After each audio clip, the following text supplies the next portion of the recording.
मेरा नाम डॉक्टर वसी अहमद आज़म अंसारी है। इस वक्त मैं ख्वाजा मोइनुद्दीन चिश्ती लैंग्वेज यूनिवर्सिटी लखनऊ में दर्स व तदरीस की खिदमत अंजाम दे रहा हूँ। आज हम बात करेंगे नावल के मुहर्रिकात के हवाले से कि कौन से मुहर्रिकात थे, कौन से असबाब थे जो नावल लिखने का सबब बने। तो इस सिलसिले में हमें सबसे पहले ये जानना चाहिए कि किस्सा या दास्तान जब से दुनिया वजूद में आई उस दिन से कहानी भी या किस्सा भी वजूद में आया। ये इसलिए कहा जा सकता है कि हमारे यहाँ जो ख्याल है या जो बात कही जाती है कि दुनिया में सबसे पहले आदम और हव्वा को भेजा गया, तो एक तरह से एक कहानी बन गई, एक दास्तान बन गई।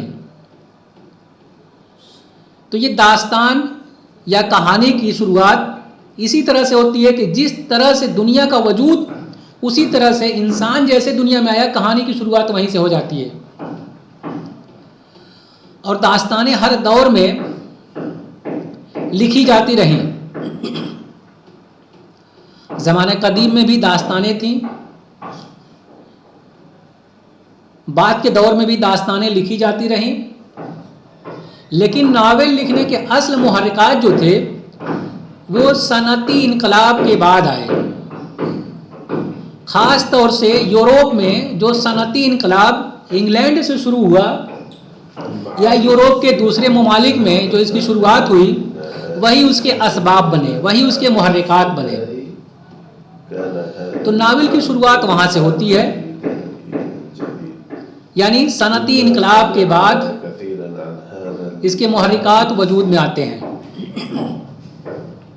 लेकिन हिंदुस्तान का जो माहौल था, जो मुआशरा था, वो उससे बहुत अलग था, बहुत मुख्तलिफ था। इसलिए कि यूरोप में तो सनती इनकलाब आ जाता है, लेकिन हिंदुस्तान में हम लोग कहीं न कहीं एक ऐसी ताकत के गुलाम बन जाते हैं। वो ताकत विदेशी होती है, बाहर से आई हुई होती है, जो तिजारत करने की गर्ज से हिंदुस्तान में आती है और पूरे हिंदुस्तान पे काबिज हो जाती है।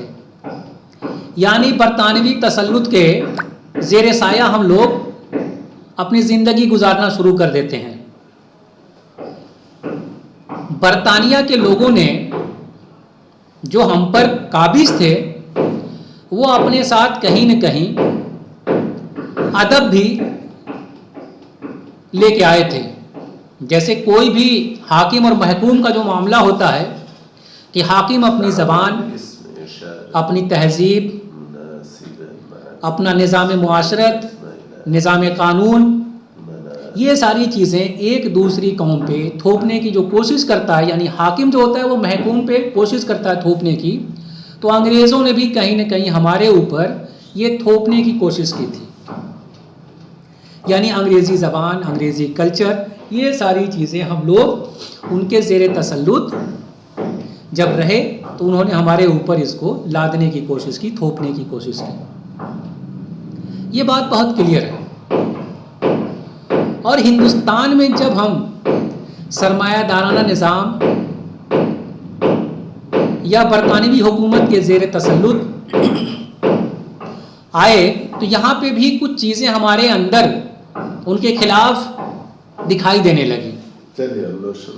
हम लोग हिंदुस्तान में बरतानवी हुकूमत के ख़िलाफ़ जो समाजी, सियासी, माशरती और इस्लाही तहरीकात शुरू हुई, मजहबी तहरीकात भी उसमें जोड़ सकते हैं, तो इन सब तहरीकात की वजह से ही हिंदुस्तान में एक बदलाव आना शुरू हुआ।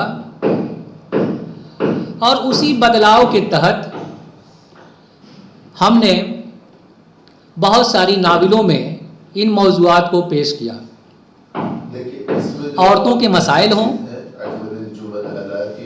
या हिंदुस्तानी समाज में असर नौ तश्कील, माशरे को बेहतर बनाने की बात, समाजी बुराइयों के खात्मे की बात, ये सब सारी चीज़ें थी। تو یہ بڑی چیز تھی کہ کس طرح سے ہم لوگوں نے سماجی محرکات کے طور پر برٹش تسلط کے بعد کس طرح سے بدلاؤ لانے کی کوشش کی، اور یہ سب ساری چیزیں ہم لوگ اپنے ناول میں دیکھتے ہیں۔ ناول کے بارے میں جیسا کہ آپ لوگ جانتے بھی ہوں گے کہ دنیا کا پہلا ناول جو اب تک دستیاب ہے یا جس پر لوگوں نے ریسرچ کیا ہے، جس کو پہلا ناول ہونے کا شرف حاصل ہے، وہ ہے ڈان کوئکسٹ۔ سروانٹس کا ناول یہ ہے۔ سروانٹس اسپین کے رہنے والے تھے اور انہوں نے اسپینی زبان میں یہ ناول تخلیق کیا تھا، یعنی سروانٹس کا ناول ڈان کوئکسٹ دنیا کا پہلا ناول تصور کیا جاتا ہے، مانا جاتا ہے۔ یہ 1605 عیسوی میں لکھا گیا تھا اور ایک طرح سے یہ داستان کے برخلاف یا اس کے برعکس تشکیل کیا گیا تھا۔ یہ سب ساری چیزیں ایک محرکات کے طور پہ ہم دیکھتے ہیں، اور اس کے بارے میں پھر بعد میں ہم لوگ دوسرے لیکچر میں اس پر بات کریں گے۔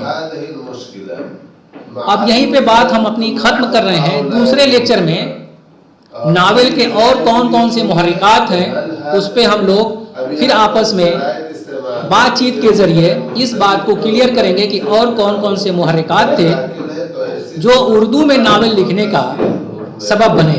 بہت بہت شکریہ، خدا حافظ۔